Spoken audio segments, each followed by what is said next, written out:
இன்றைய நாள் ஜனவரி 28ஆம் தேதி 1வது மாதம் 1999ஆம் ஆண்டு கிரகம் ஸ்டேன் என்கிற ஒரு மிஷனரி இன்று ஒரிசாவிலே உயிரோட காடுக்குள்ள அவருடைய 2 மகன்கள் எரிந்து உயிரோட எரிந்துவிட்ட நாள் இது. மிகவும் வேதனையான சம்பவம். அதுவும் மிஷனரியாக தேவனுக்கு ஊழியம் செய்கிறது மிக மிக கடினம். ஐயோ, அதை வார்த்தைகளால் சொல்வது கடினம். ஏனென்றால் மிஷனரி என்பது தேவனுக்கும் மிஷனரி மனிதனுக்கும் உள்ள தொடர்புகள் ஆழமானது.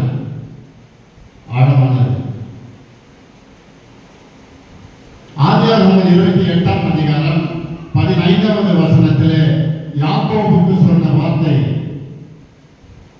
நான் உனக்கு சொல்லி முடியும் அளவும் நிறைவேற்றுகிற வரைக்கும் நான் உன்னை கைவிடுகிறதில்லை என்று யாக்கோபு சொன்னார். நான் சொல்லி நிறைவேற்றுகிற வரைக்கும் மிஸ்டரி ஊழியத்தில் உனக்காக நான் என்ன தீர்க்க தரிசனமாய் உரைத்தேனோ, எதையெல்லாம் நான் செய்வேன் என்று சொன்னனோ, அதையெல்லாம் நான் சொல்லியதை நிறைவேற்றும் அளவும் நான் உன்னை கைவிடுகிறதில்லை என்று ஒவ்வொரு மிஸ்டரிகளை பார்த்து தேவன் சொல்லுகிறார். அப்படித்தான் எனக்கும் நான் ரட்சிக்கப்பட்ட போது 1996ஆம் ஆண்டு என்னுடைய 19வது வயதில் நான் வந்து ரட்சிக்கப்பட்டேன். ரட்சிக்கப்பட்ட சில 2-3 ஆண்டுகளிலே நான் பின்மாற்றம் அடைந்தேன். ஆண்டவர் விட்டு தூரம் ஓடி போனேன். என் அம்மா மிகவும் கஷ்டப்பட்டார்கள். ஏனென்றால் எங்க வீட்டில் தான் சபை நடந்தது. நாங்கள் தான் சபை நடத்துவதற்கு திறந்து கொடுத்தோம். அநேக மக்கள் வந்தார்கள், ஆண்டவரை மகிமைப்படுத்தினார்கள். ஆனால் எங்கள் வீட்டில் நான் மட்டும்தான் ஆண்டவர் விட்டு ஓடி போயிருக்கேன். என் தாய் எனக்காக தினந்தோறும் கண்ணீரோடு ஜெபம் பண்ணுவார்கள். என்னை பார்த்து சொன்னார்கள், என் மகனே, நீ ஆண்டவரை விட்டு ஓடி போகலாம், ஆனால் என் ஜெபத்தை விட்டு நீ ஓடி போக முடியாது. என் ஜெபம் உன்னை கொண்டு வரும் ஆண்டவர் என்னை மறுபடியும் தேவன் மறுபடியும் உன்னை கொண்டு வருவார் என்று சொல்வார்கள். தினமும் நடு ராத்திரி எழுந்து அழுது கண்ணீர் வடித்து என் தாய் எனக்காக ஜெபம் பண்ணுவார்கள். அந்த கண்ணீரின் ஜெபம் ஆண்டவர் விட்டு தூரம் போன என்னை மறுபடியுமாக சேர்த்தது. எனக்கு ஊழியம் செய்ய இஷ்டமே இருக்கு, பிடிக்கவே பிடிக்காது. அப்படி இருந்த என்னை ஆண்டவர் என்னோடு பேசினார். ஓசியா 11ஆம் அதிகாரம் 8வது வசனத்திலே, எப்ராயிமே நான் உன்னை எப்படி கைவிடுவேன், இஸ்ரவேலை நான் உன்னை எப்படி ஒப்பு கொடுப்பேன், எப்படி உன்னை நான் ஆத்மாவை போல ஆக்குவேன், எப்படி உன்னை நான் செவ்வாயை போல வைப்பேன். என் இருதயம் எனக்குள் குழம்புகிறது, என் பரிதாபங்கள் ஏகமாய் பொங்குகிறது. உன்னை எப்படி நான் கைவிடுவேன் என்று ஒரு தாயை போல ஆண்டவர் அடிக்கடி என் உள்ளத்தில் பேசுவார். எப்ராயிமே இஸ்ரவேல் என்ற இடத்துல என் பெயரை போட்டு ஆண்டவர் பேசுவார். ஏனோக்கு நான் உன்னை எப்படி கைவிடுவேன், ஏனோக்கு நான் உன்னை எப்படி ஒப்பு கொடுப்பேன், பிசாசுக்கு எப்படி நான் உன்னை ஒப்பு கொடுப்பேன், நரகத்துக்கு எப்படி நான் உன்னை ஒப்பு கொடுப்பேன். நீ என் பிள்ளைகள் அல்லவா, என் ரத்தத்தை சிந்தி நான் உன்னை மீட்டேன் அல்லவா, உன்னை நான் எப்படி ஒப்பு கொடுப்பேன். என் இருதயம் எனக்குள் குழம்புகிறது, என் பரிதாபங்கள் ஏகமாய் பொங்குகிறது என்று சொல்லி ஆண்டவர் என்னை மீண்டுமாக பேசி என்னை அழைத்தார்.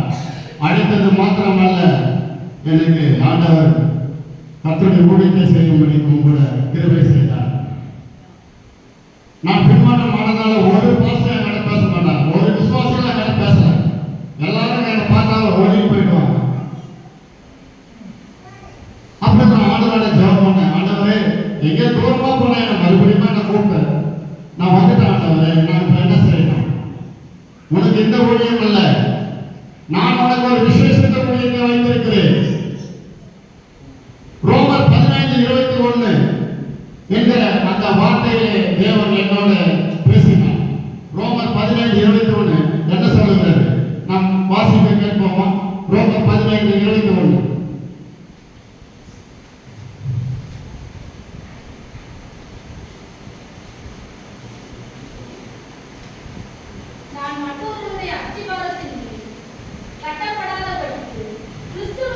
கிறிஸ்துவினுடைய நாமம் சொல்லப்பட்டிராத இடங்களில் சுவிசேஷத்தை அறிவிக்கும்படி நாடுகிறேன் என்று சொல்லி பவுல் சொன்ன வார்த்தையை தான் தேவன் என்னோடு பேசினார். நீ சொல்லப்பட்டிராத இடங்களெல்லாம் செல்ல வேண்டும், தேசம் முழுவதும் செல்ல வேண்டும், என் நாமத்தை சொல்ல வேண்டும் என்று சொல்லி தேவன் பேசும் பொழுது, ஏற்கனவே நான் சிறு வயதில் இந்தியை படித்து கற்றுக்கிறது எல்லாமே மறந்து போச்சு. தேவன் மறுபடியுமாக எனக்கு இந்திய பாஷையை மறுபடியும் சரளமாக படிக்கும்படி, இந்தி பைபிளை நல்லா படிக்கும்படிக்கு எனக்கு கிருபை செய்தார். தேடி சென்றேன், வட இந்தியாவுக்கு சென்றேன். சொல்லப்பட்டிராத இடங்கள் எங்கே இருக்கிறது ஆண்டவரே?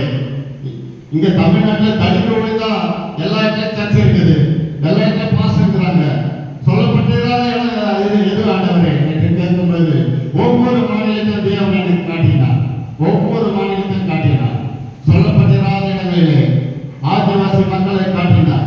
கிறிஸ்துவை அறியாத மக்களை ஜனங்களை காட்டினார். ட்ரெயின் பிடிச்சி தனியாக போவேன், தனியாக போவேன், இந்தி கைப்பற்றிலாம் எடுத்துக்கொண்டு போவேன். ஆண்டவரை பற்றி சொல்லுவாங்க.